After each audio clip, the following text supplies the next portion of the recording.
అది దుస్థితి. మరి 7 మండలాలు కలిపేంత వరకు సంతకం పెట్టినని చెప్పిండు మరి మొన్ననే చంద్రబాబు నాయుడు గారు.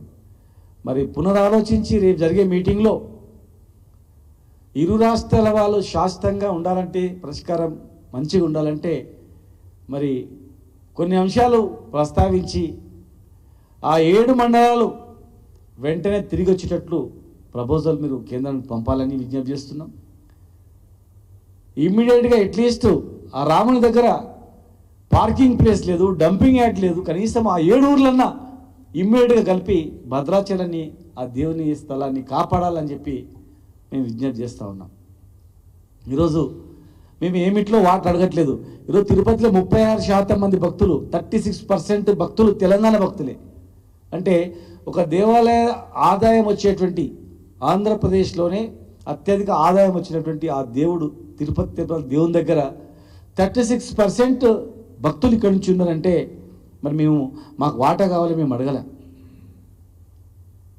దయచేసి మరి ఈరోజు అనేక అంశాలు ఉన్నాయి. 23 కార్పొరేషన్ ఆస్తులపైన పేచి నడుస్తూ ఉంది. 9th 10th షెడ్యూల్ అయినటువంటి అనేక రకాల సంస్థలపైన ఈరోజు చాలా కార్పొరేషన్లో 70% మంది ఉద్యోగులు ఆంధ్ర ప్రాంతం వాళ్ళే ఉన్నారు, కార్పొరేషన్లో పనిచేసే వాళ్ళందరూ కూడా. మరి విభజన తర్వాత ఇక్కడి కార్పొరేషన్లో వాళ్ళని ఇక్కడి తెలంగాణ వాళ్ళని తెలంగాణలోనే ఉంచేటట్లు, ఆంధ్ర వాళ్ళని ఆంధ్ర కార్పొరేషన్కు అక్కడ తీసుకెళ్ళేటట్లు ఇమ్మీడియట్గా పరిష్కారం చేయాల్సిన అవసరం ఉంది.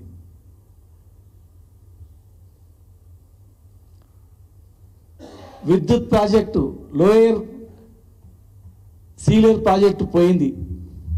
మరి లోయర్ సీలేర్ ప్రాజెక్టుతో పాటుగా అనేక అంశాలతో నష్టాలున్నాయి. విభజన చట్టంలో లేని అంశాలు కూడా శాశ్వత పరిష్కారం చేయాలి. ఈరోజు ప్రధానంగా కృష్ణా గోదావరి నదిపోయినటువంటి పైన మహారాష్ట్రలో కావచ్చు, కర్ణాటక కావచ్చు, అక్రమ ప్రాజెక్టులు కడుతూ ఉన్నారు. ముఖ్యంగా మా జిల్లా కృష్ణా, మేము బతుకుదలవే కృష్ణా జలాలు. పాలమూరు రంగారెడ్డి జిల్లా ప్రాజెక్టు కావచ్చు, అనేక ప్రాజెక్టులు, భీమా ప్రాజెక్టు కావచ్చు, జూరాల కావచ్చు, అవన్నీ కూడా కృష్ణా జలాలపైన ఉన్నాయి. మరి కిందికి నీళ్ళు రాకుండా పైన అనేక ప్రాజెక్టులు జరుగుతూ ఉన్నాయి. అదేవిధంగా మహారాష్ట్రలో, కర్ణాటకలో కృష్ణా గోదావరి జలాలపైన, మహారాష్ట్ర కర్ణాటకలో ఉన్నటువంటి యూపీఏ భాగస్వామ్య పార్టీ కర్ణాటకలో, ఎన్డీఏ భాగస్వామ్య పార్టీ మహారాష్ట్రలో ఉన్నాయి మీకు సంబంధించినటువంటివి.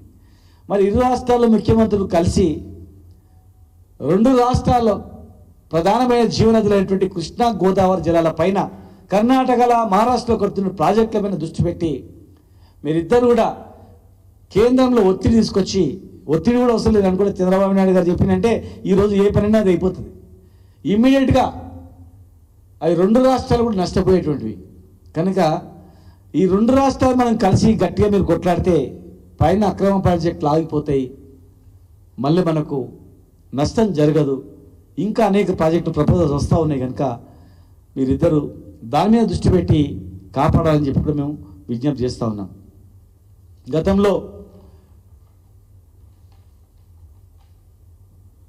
గతంలో మరి భారతీయ జనతా పార్టీ కూడా రాష్ట్ర విభజన తర్వాత కూడా రాష్ట్ర విభజన ఏర్పాటునే తప్పు అని ప్రశ్నించడం జరిగింది. లైట్లు వేసి బంద్ చేసి తెలంగాణ ఇచ్చిందని, తల్లిని చంపి బిడ్డని వేరు చేశారని, అలాంటి భావన ఉండొద్దని చెప్పి, అలాంటి భావన భవిష్యత్తులో రాకుండా చేయాలనే బాధ్యత కూడా వీళ్ళిద్దరిపైన ఉంది కనుక ముందు అది మనసులోకి పోతేనే. ఎందుకంటే తెలంగాణకి ఏదైనా జాతీయ హోదా ఇవ్వాలన్నా కూడా అసలు తెలంగాణ ఏర్పాటు నష్టపోయి ఏర్పాటైంది, నష్టం జరిగినందుకే తెలంగాణ ఏర్పాటైంది, అన్యాయం జరిగినందుకే తెలంగాణ ఏర్పాటైంది. కానీ వాళ్ళ దృష్టిలో తెలంగాణ ఏర్పాటు లాభంతో చేసుకున్న విధంగా ఉంది. తెలంగాణ ఏర్పాటుపైనే ఒక వివక్ష అనేది ఉంది కనుక దాన్ని వివరించాల్సిన బాధ్యత మీ పైన కూడా ఉంది. ఆస్తులపైన